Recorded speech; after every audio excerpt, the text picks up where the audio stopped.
Over the years, we have done our share of stories about police corruption, but none more outrageous than the one you're about to hear. It's the story of two New York City police officers who stand accused of being hired killers for the Mafia. Stephen Caracappa and Louis Eppolito, two highly decorated former detectives, are set to go on trial next month, charged with the murders of 10 people. Murders committed on the orders of a vicious mob boss. Tonight, for the first time, one of those detectives, Stephen Caracappa, who is free on bail, answers the allegations that he betrayed his badge and became a mafia hitman. How do you respond to that? Totally ridiculous. It's ludicrous. Anybody that knows me knows I love the police department. I couldn't kill anybody. I shot a guy once on a job, and I still think about it. Bothers me. If you're not involved, why did they go after you? I could come up with 100 different scenarios, but none of the scenarios make any sense to me myself. All I know is that I am here now, and I'm fighting for my life. I'm fighting for my reputation. I want to be vindicated of this, and I'm mad and I'm angry. For most of his 23-year career in the New York City Police Department, Stephen Caracappa was widely respected for his tenacity and savvy in cracking complicated cases. He rose from street patrolman to undercover narcotics officer to first-grade detective, receiving numerous commendations along the way.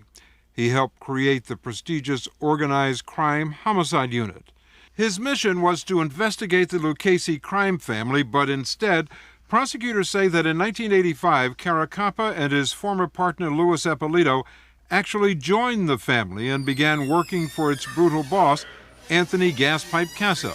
I have two detectives that work the major squad team for the New York Police Department. What were their names? Lou Eppolito and Steve. I can't, he's got a long last name, Caracappa? Yeah, Caracappa, whatever it is. I can't say it all the time, you know? Louis is a big guy, he works out. Steve, a little small, skinny guy. I interviewed Anthony Gaspipe Casso in 1998 in prison, where he is serving a life sentence after admitting to 36 murders. He told me about the extraordinary relationship he had with detectives Caracappa and Eppolito.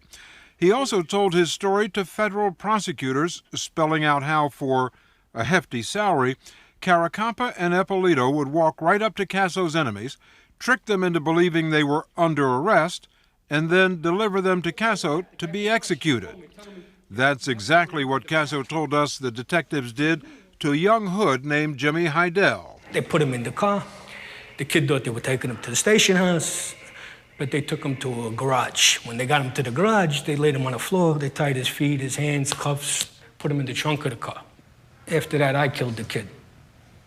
Myself. At that time, I gave Louis and Steve, I think, $45,000 for them delivering them to me. You gave them a bonus for delivering someone to you killed? Right. Well, they wanted to kill him for me. I didn't even have to do that. They were going to get him, kill him, and throw him, do whatever I wanted to do with him. I don't know Heidel, never picked up Heidel. I never met Anthony Casso. I don't know Anthony Casso. Never paid by Anthony Casso? No, sir. Why would Anthony Casso lie? I don't know. To save himself, I would assume. But why would he use me? I don't know. Casso was, in fact, hoping to save himself and reduce his sentence when he first told his astonishing account to investigators 12 years ago. But prosecutors say they couldn't charge detectives Eppolito and Caracappa then because they couldn't prove his story. But now they have witnesses to many of the murders who corroborate what Casso had to say. Among them, Jimmy Heidel's mother, who told investigators that the detectives came to her house looking for her son a few hours before he was abducted and killed. And a garage worker who told authorities where to dig up the body of another man, Caracappa and Eppolito, allegedly buried here beneath this lot in Brooklyn. The most brazen crime former detectives Eppolito and Caracappa are accused of took place here along New York City's Belt Parkway. Allegedly, in broad daylight, the two detectives pulled over a car driven by a mobster named Eddie Lino. They flashed their badges and, according to prosecutors, shot him dead. I gave them $75,000 They killed him cowboy style. They pulled alongside of him, they shot him, they made him crash into the fence alongside the Bell Parkway on the service road. Right? Then Steve got out of the car, ran across the street, and finished shooting him, finished killing him in the car. I was a New York City detective for 23 years. We don't go around killing people. I did not kill Eddie Leno. I'm not a cowboy. Yeah, but I mean, being on the police force doesn't mean automatically I'm a good guy. No. There have been guys on the police force who have killed. Yes. So that doesn't, that's not a good answer for me. Well, to say I didn't do it because I'm on the job. No, it's my answer. It's my answer because I have pride in myself, Mr. Bradley. I wouldn't do that. Put my life in jeopardy, my family, disgrace the badge, disgrace the city, take everything that I'd worked for my whole life and throw it away and kill somebody in the street like a cowboy? It's not my style. It's not me. If you thought you wouldn't get caught? Get caught. Everybody gets caught. And the person who did this is going to get caught. Caracappa says he's also speaking for his friend and co-defendant Louis Eppolito, who declined our request for an interview. He's not the monster that the newspapers portrayed him to be. We'll put up the evidence to show that we couldn't have done these crimes. We just couldn't have done them. But prosecutors say Stephen Caracappa left a paper trail, a key piece of evidence, proving he used his position to access police department computers and funnel confidential information to Anthony Casso about the whereabouts of his enemies. One of them was a mobster named Nicholas Guido. Investigators say Caracappa ran that name through his computer, mistakenly came up with an address for the wrong Nicholas Guido, and a few weeks later, it led Casso to kill an innocent man. I don't remember running Nicholas Guido in a computer, but if they have a printout saying I did, I probably did. I ran countless of names in the computer. So you're saying it's just a coincidence that a month after you ran the name of Nicholas Guido through the computer, that a month later, a Nicholas Guido, an innocent man, was killed, shot to death? I don't know if it's a coincidence, but if I did anything and I had to run a name, it's down on paper and it's documented why I did it. And who you did it for? And who I did it for. And I definitely didn't do it for any wise guy. Stephen Caracappa's lawyer, Ed Hayes, argues it would have been implausible for a first-grade detective like Caracappa to make such a rookie mistake. If he had been looking for the right Nicky Guido, it would have been easy for him to find him. It's practically impossible to me to assume that he would have made this mistake because he has based his whole career on avoiding that kind of mistake. Assuming you're going to kill people for money, you want to kill the right guy, not the wrong guy. Otherwise, you got to kill two people for the price of one, right? Maybe he was just sloppy. Yeah, maybe he made a mistake, or maybe he didn't do it.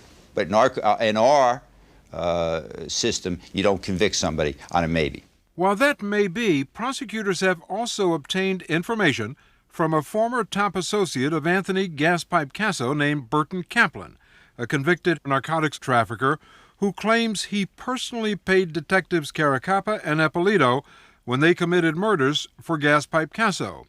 Ed Hayes says neither Casso nor Kaplan have any credibility. You have several individuals that even by criminal standards are revolting.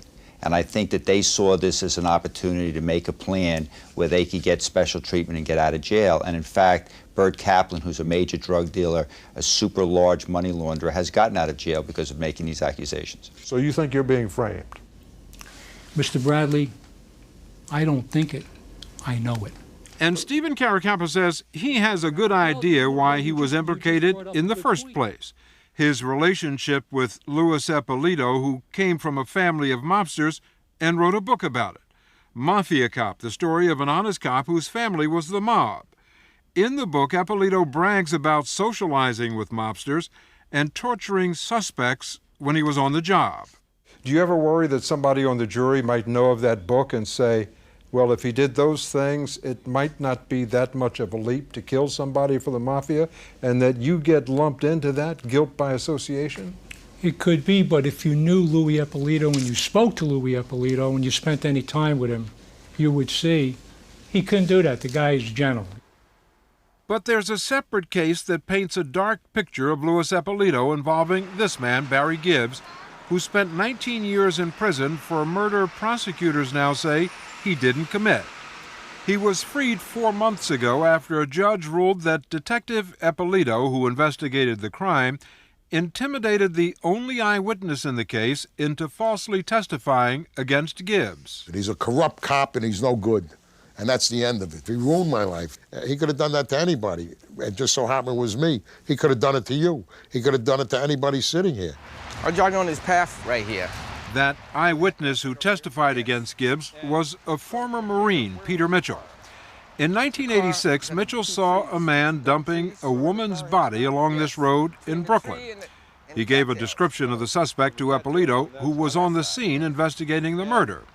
And while his description bore no resemblance to Barry Gibbs, Mitchell says Eppolito threatened to hurt him and his family if he refused to pick Gibbs out of a police lineup and point the finger at him in court. When you testified against him, Barry Gibbs, you knew that you were lying. Yes, I did. You knew that your testimony would put him in prison. Yeah, but you know what? I want this cop after me. How could you do that? How could I do that? Yeah. My family was on the line here. If I had to do it, I'll do it again. But he was innocent. Yeah, well, either me dying or get a bullet shot in the head, or my mother go to jail, or my father go into jail. Come on. So you thought if you didn't finger Barry Gibbs, you'd be dead? I'll be dead. Like this. As for Barry Gibbs, he would still be in prison today if prosecutors hadn't stumbled across his case file last spring during a search of Louis Eppolito's home. Eppolito has not been charged with any criminal wrongdoing in this case and maintains that Barry Gibbs is guilty. But the former detective made a brief statement to reporters about the 10 murder charges against him. I was a very highly decorated cop. I worked very hard my whole life, and I just want the people to know that I'm not the person that they're portraying me. Louis, were you ever a bad cop? Never in my life. The question for the jury in this case, which goes to trial next month, is, did 2 decorated police officers cross the thin blue line and become hitmen for the Mafia? You must know that if you get convicted on even one of these murder charges, you'll go down in history as one of the most corrupt cops in the history of the department. That's true, Mr. Braley, but I won't be convicted because I didn't do this. Didn't do it, so I'm not going to be convicted. I won't have that on my epitaph.